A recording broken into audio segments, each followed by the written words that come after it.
6 जून 1674ला आपले छत्रपती शिवाजी महाराजांचा राज्याभिषेक झाला. तर या दिवशी पहाटे महाराज सिंहासनाधीश्वर झाले. या गोष्टीचं एका इंग्रज अधिकाऱ्याने केलेले वर्णन आपण तर पाहिलेलेच आहे. पण राज्याभिषेकाला इंग्रजांशिवाय फ्रेंच, डच, पोर्तुगीज उपस्थित होते. तर काही पोर्तुगीज मिशनरी देखील उपस्थित होते. यापैकी डचांच्या प्रतिनिधींना देखील छत्रपती शिवाजी महाराजांच्या राज्याभिषेकाचं आणि राज्याभिषेकाच्या अगोदरचं आणि नंतरच्या काही घटनांच्या डॉक्युमेंट्स करून ठेवलेले आहेत. तर राज्याभिषेकाच्या दरम्यान छत्रपती शिवाजी महाराजांच्या क्षत्रियत्वावर संबंधित वाद काही ब्राह्मणांनी उपस्थित देखील केलेला आहे. या वादाबद्दल आणि इतर अनेक गोष्टी अब्राहम लेफेवर नावाच्या एका वेगुल्याच्या डच ईस्ट इंडिया कंपनीच्या बखारीत प्रमुखाने नोंदवून ठेवलेल्या आहेत. अग्रहण लेफेवरच 13 ऑक्टोबर 1674ला इंडिया कंपनीचे गव्हर्नर जनरल जॉय मोटरसायकल यांनी लिहिलेल्या एका पत्रात संपूर्ण राज्याभिषेकाचं वर्णन आलेलं आहे. तर राज्याभिषेकाच्या काळातल्या काही ब्राह्मणांनी केलेल्या विरोधात जिजाऊंबद्दल देखील एक महत्त्वाची नोंद अब्राहम लेफेवर करून ठेवलेली आहे. या आणि इतर अनेक गोष्टींची आपण चर्चा न करता सरळ जाऊयात आणि पाहूयात अब्राहम लेफेवर यांच्या पत्रात नक्की काय काय लिहून ठेवलेले आहे. आपल्या पत्रात अब्राहम लेफेवर म्हणतो की स्वतंत्र वृत्तीचे शिवाजीराजे काही काळापासून स्वतःचा राज्याभिषेक करण्याच्या तयारीत होते. जून महिन्यात तयारी पूर्ण झाली आणि परदेशाच्या रीतिरिवाजाप्रमाणे राज्याभिषेक विधी पार पाडण्यासाठी गडावर ठिकठिकाणी 11,000 स्त्रीपुरुष, लहान मुलांसह ब्राह्मण आणि भट एकत्र जमले. शिवाजी महाराजांनी आपले राज्याभिषेकाची इच्छा मुख्य आणि विद्वान व्यक्तींना बोलून दाखवली. तेव्हा ते म्हणाले की भोसलेंनी आपली सध्याची जात सोडून क्षत्रिय जात स्वीकारल्याशिवाय राज्याभिषेक होऊ शकणार नाही आणि त्यांनी आपल्याला त्या जातीत सामील करून घ्यावे. त्यावर विद्वान मंडळी म्हणाली की तसे करणे कठीण आहे, कारण आपले पूर्वज नेहमीच भोसले होते. शिवाजी महाराजांनी उत्तर दिले की भोसले हे क्षत्रिय जातीतूनच आलेले आहेत आणि आपली इच्छा नक्कीच पूर्ण होऊ शकते. तेव्हा दुसऱ्या पक्षाला म्हणजेच ब्राह्मणांनी शिवाजी महाराज आदिशक्तीय झाल्याशिवाय त्यांना राज्याभिषेक होऊ शकत नाही असं सांगितलं. त्यांनी पूर्वीप्रमाणे जुळणी आणि वाईट पद्धतीचे वागणार नाही किंवा चुकीच्या पद्धतीने राज्य करणार नाहीत असं वचन दिले आहे. हे सगळं विचारात घेऊन 8 जून रोजी मोठ्या समारंभाने त्यांना क्षत्रिय वर्णाचा दर्जा दिला. इथे तारीख 8 जून आलेली किंवा दिलेली असली तरी आपण ती 10 दिवस अगोदर म्हणजेच 28 मे अशी पकडायला हवी, कारण जोलियन आणि ग्रेगरियन कालगणनेनुसार 10 दिवसाचा फरक येतो. त्यामुळे तारीख आपण 10 दिवस अगोदर बघूया.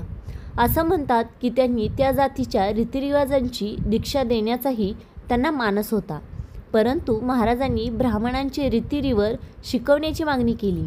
ती त्यांनी नाकारली. त्यांच्यातील एका प्रमुखांनी ही मागणी मान्य केली आणि शिवाजी महाराजांनी त्यांची भेट घेऊन त्यांना 7,000 पेगोडा देण्याचा आदेश दिला. इथे पेगोडा म्हणजे होन. तो दिवस समारंभाला गेला आणि तो सोहळा पाहण्यासाठी आलेल्या समुदायाला 17,000 पेगोडा इतकी रक्कम वाटण्यात आली. 14 जून रोजी शिवाजी महाराजांनी विधवांनाही मोठा दानधर्म केला.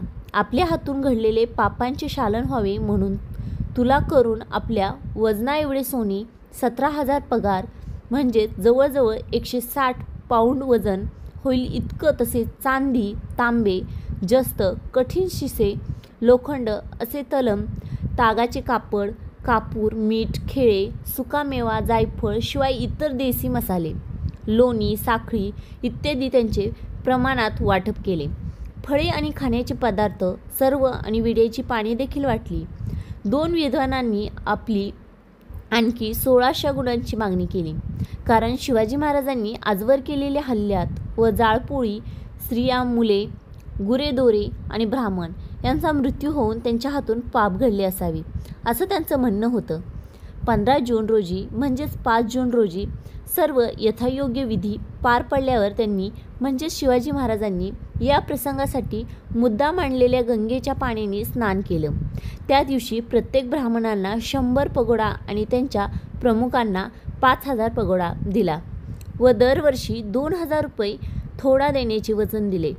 इथे आम्ही तुम्हाला अगोदर सांगितले होते की कोण 16 जूनच्या म्हणजेच 6 जूनच्या सकाळी ते नव्या सिंहासनावर बसले आणि उपस्थित असलेले समुदायांनी त्यांना शिवराज हे नाव देऊन त्यांचा सत्कार केला. त्यानंतर त्यांनी इतर मंत्री त्यांचा मुजरा करण्यासाठी पुढे आले आणि सिंहासनाच्या दोन्ही बाजूला 2 रांगांमध्ये ते उभे राहिले. त्यांचा थोरला पुत्र संभाजीराजे सिंहासनाच्या पायथ्याजवळ बसला.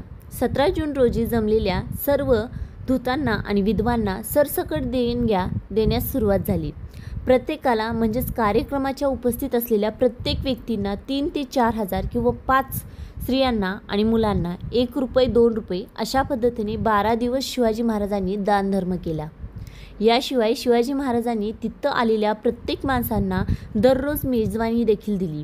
असं सांगितलं जातं की या समारंभासाठी आणि देणगीच्या वाटपासाठी 1.5 लाख पगोडा खर्च झाला आहे. या ठिकाणी डचांनी 1.5 लाख पगोड्याचा अंदाज दिला असला तरी त्यापेक्षा जास्त रक्कम महाराजांनी या राज्याभिषेकाच्या कार्यक्रमात दिली असावी आणि इतर गोष्टींसाठी खर्चही केला असावा. या ठिकाणी अब्राहम लेफेवर शिवाजी महाराजांच्या आईबद्दल म्हणजे जिजाऊंच्याबद्दल एक महत्त्वाची नोंद करून ठेवलेली आहे. तो असा म्हणतोय की शिवाजी महाराजांचे सुमारे 80 वर्षाची वृद्धी असलेली आई आपल्या मुलाच्या राज्याभिषेकाला हजर राहण्यासाठी आली होती. राज्याभिषेकानंतर अवघ्या 12 दिवसांनी तिने जगाचा निरोप घेतला. तिथे आपल्या मुलासाठी 25 लाख पगोडा आणि काही लोक म्हणतात त्यापेक्षा जास्त संपत्ती मागे ठेवली होती. म्हणजे जिजाऊंच्या दृष्टीने जर बघितलं तर 25 लाख होऊन आणि तेही 1674 सालचे 25 लाख म्हणजे प्रचंड मोठी संपत्ती होती. आजच्या काळातील कितीतरी शेकडो होतील एवढी मोठी ही रक्कम आहे किंवा कदाचित त्यापेक्षा जास्तही होईल. त्यानंतर देखील अब्राहम लेफेवर नाही तर इतर काही गोष्टी लिहून ठेवलेल्या आहेत पण त्या राज्याभिषेकानंतरच्या आहेत.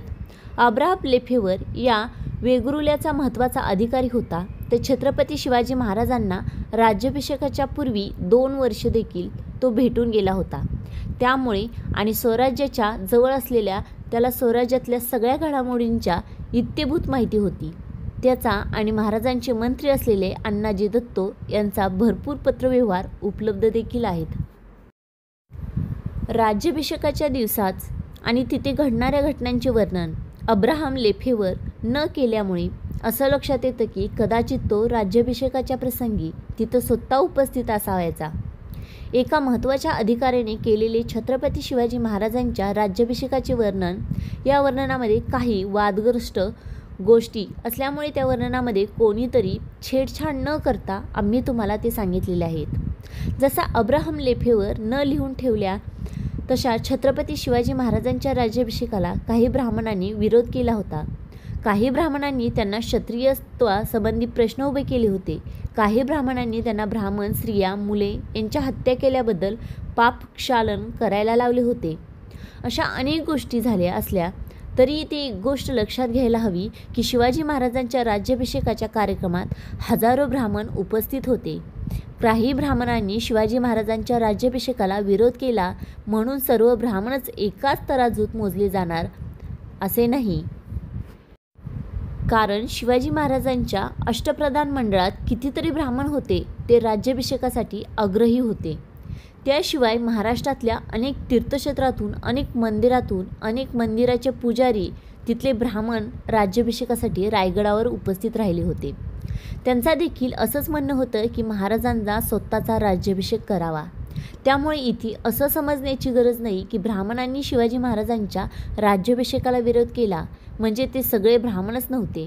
काही ब्राह्मणांनी असा विरोध केला. या ठिकाणी अब्राहम लेवे वर्णचे लिहिलेले ते तुम्ही परत एकदा वाचलं तर तुमच्या लक्षात येईल की तो काही ब्राह्मणांच्या बद्दलच बोलतोय. या संपूर्ण गोष्टीबद्दल तुमचं काय मत आहे हे तुम्ही आम्हाला कमेंट्समध्ये जरूर सांगा. तुम्हाला हा व्हिडिओ कसा वाटला? आवडला तर लाईक, शेअर आणि सबस्क्राईब करायला विसरू नका. धन्यवाद.